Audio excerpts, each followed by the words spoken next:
We believe that not all that needs to be known is known about the missing and murdered Indigenous women and girls in this country.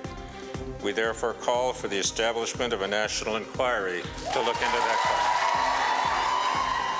question. That was Aboriginal Affairs Minister Bernard Valcourt remained seated on Tuesday when most around him were giving Justice Murray Sinclair a standing ovation in that moment. It happened after that moment. Unfortunately, we didn't show it to you. We should have showed it to you. It was basically Talma Kerr standing and applauding that moment, and Bernard Valcourt, the Minister of Aboriginal Affairs, staying seated. Sinclair delivered the ugly truth about residential schools, but it'll be up to the politicians to deliver lasting reconciliation. That's where we begin round 2 of the Sunday Scrum. Susan Riley and Rosemary Barton are in Ottawa. John Ibbotson is in Montreal. So before we jump into the government's current stance, National Chief Perry Bellegarde is comparing the government's silence, as he puts it, to what he describes as a shining moment back in 2008, the public apology for residential schools. Here's a reminder of what Stephen Harper said. Mr. Speaker, I stand before you today to offer an apology to former students of Indian residential schools. The treatment of children in Indian residential schools is a sad chapter in our history. All right, so Susan, clearly if a week is a long time in politics, well, many years is an eternity. So what do you make of the two differing images, an image of Prime Minister apologizing for residential schools and then having his Minister of Aboriginal Affairs staying seated as Murray Sinclair calls for a national inquiry? I think it's baffling and really disappointing. I think the Prime Minister's reaction to this report, which was very moving and I think touched many, many Canadians, was almost insulting because it was so dismissive. I think what's happened in the interim between the apology and today is a number of failed attempts by Mr. Harper's government to improve things. I mean, I think they genuinely were motivated by a desire to help to improve, to tackle education deficits and poverty and water and housing issues on reserves. Those efforts were inflected with conservative ideology. Obviously, they're conservatives. They ran into the complicated politics of the Assembly of First Nations. There's a lot of politics on both sides of this issue, and the result was a kind of bitter failure. And my impression of Mr. Harper is that when he meets with that kind of resistance, he kind of shrugs and moves on. And I think that's what he's done, and I think it's really unfortunate. Let's listen to, before we continue, let's listen to what the National Chief of the Assembly of First Nations, Perry Bellegarde, told me yesterday about how he feels the Harper government behaves towards Aboriginal issues or their positions on Aboriginal issues. Have a listen. Last year, they spent $106 million on lawyers fighting rights, fighting treaty rights, fighting Aboriginal rights. And that's, again, it's unnecessarily confrontational. Our rights are enshrined in Section 35 of Canada's Constitution. Existing Aboriginal treaty rights are recognized and affirmed. So, John, what do you make of that? Do you think that that's a fair criticism, that the Harper government, when it comes to Aboriginal issues generally, is unnecessarily confrontational? The Harper government and all preceding governments since Confederation, with possibly the single exception of Paul Martin, who negotiated the Kelowna Accord, which I think would have been a great step forward had it been implemented. But of course it was not, because the Conservative government went in a different direction. I interviewed Murray Sinclair. It's in the Globe and Mail on Saturday.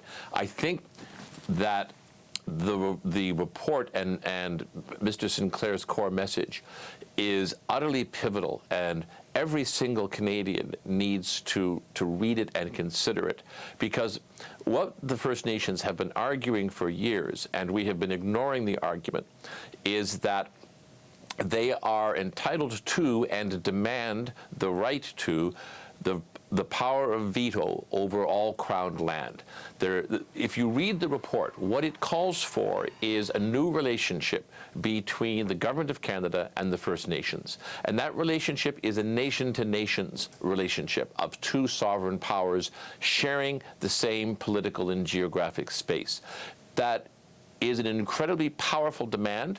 The opposition parties are prepared to recognize it and negotiate on that basis. The Supreme Court is moving steadily towards affirming the legal centrality of that basis. And either this government or the next government is not simply going to confront the question of education on reserve, of health care on reserve, of clean water, as compelling and as powerful as those issues are. future governments are going to have to confront the centrality of the argument. Do we surrender sovereignty at the federal and provincial levels and cede a portion of that sovereignty to the First Nations in the way we manage our land and air and water and everything that is in them? Or do we not? And if we do not, what are the consequences of that? This is a huge issue. Increasingly, for me, I'm convinced going forward, it is the most important issue in the country. And so, Rosie, it's also worth noting that Tom Mulcair was the only party leader to attend the Tuesday's event. What's going on in terms of the different stances? We're seeing an NDP leader obviously very sympathetic to Aboriginal demands. Justin Trudeau, to be fair to, says we should need to implement them all.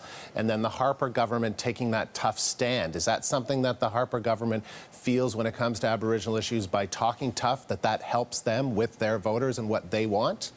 No, I think that this is, as John just outlined it eloquently, a very, very difficult and challenging thing for any government to tackle. And this is the government right now, and they do have to be aware of what they're committed to. Justin Trudeau said that he would take on all 94 recommendations from the Truth and Reconciliation report, which is admirable, but really will be really, really hard. What John just talked about there is not something that is going to happen easily or overnight, would change the way this country functions, would change the way federal governments operate.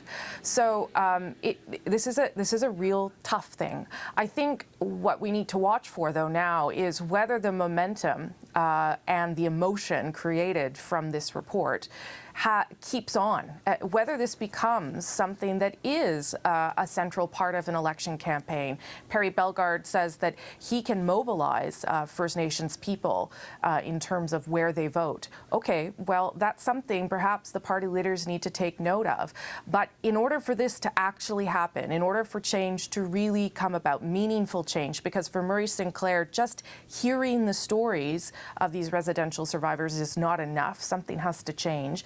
In order for that to happen, it has to become a part of the election campaign. And I'm not sure that that will happen. You know, that it needs to happen, but I'm not sure that it will. Okay. One last thing that we want to talk about, and that is NDP leader Tom Mulcair is in Edmonton this weekend for the Federation of Canadian Municipalities convention, and he's making some big promises. Critical municipal issues a priority in this fall's federal election. Mulcair says an NDP government would provide Canadian cities with an extra $1.5 billion a year for roads, bridges, and other infrastructure. He also says a new Democrat transit plan would invest $1.3 billion each year over 20 years. Did I get the number right? Did I say that right? $1.5 billion. I did. Mulcair visited Alberta's new Premier Rachel Notley. The two NDP leaders say they have common ground on energy issues. So finally, we saw Rachel Notley and Tom Mulcair meet. That was certainly interesting, Rosie, because, you know, during the election, it seemed as though they didn't really want to spend too much time together. So what do we make of that?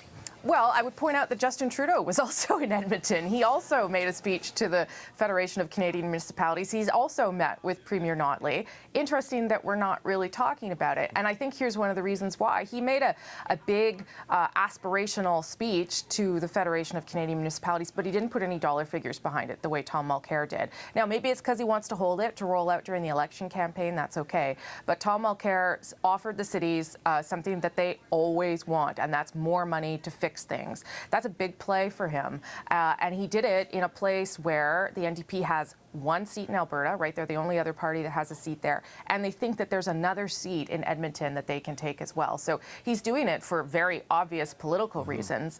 And he's talking to a group of people that want things and want to be heard. So, you know, from that perspective, he probably comes out ahead after this weekend. All right. John?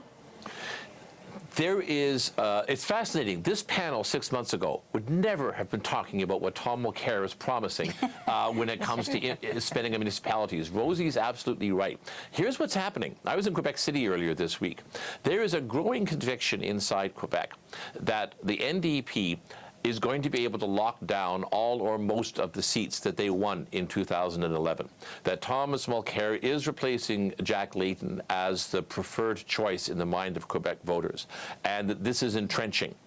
If this is true, and I'm not yet prepared to say that it is absolutely true, but if it is true, then, and if the NDP are going to hold most of their seats in Quebec, then as a matter of remorseless arithmetic, the Liberals come third in this election. There's simply no way around it. They come third. And people are starting to this is starting to sink in among pundits, and they are beginning to look at Tom Mulcair and go, this is going to be a Mulcair-Harper election, not a Trudeau-Harper election. We better start paying real close attention to what Mulcair is saying. Right. I think that's what's going on. Susan, final thought. We only have a couple seconds left. I'll be curious to say what we're saying 6 months from now. Yeah. But anyway, I agree with John, and I think change is in the air, and I actually think Mr. Harper's days are numbered.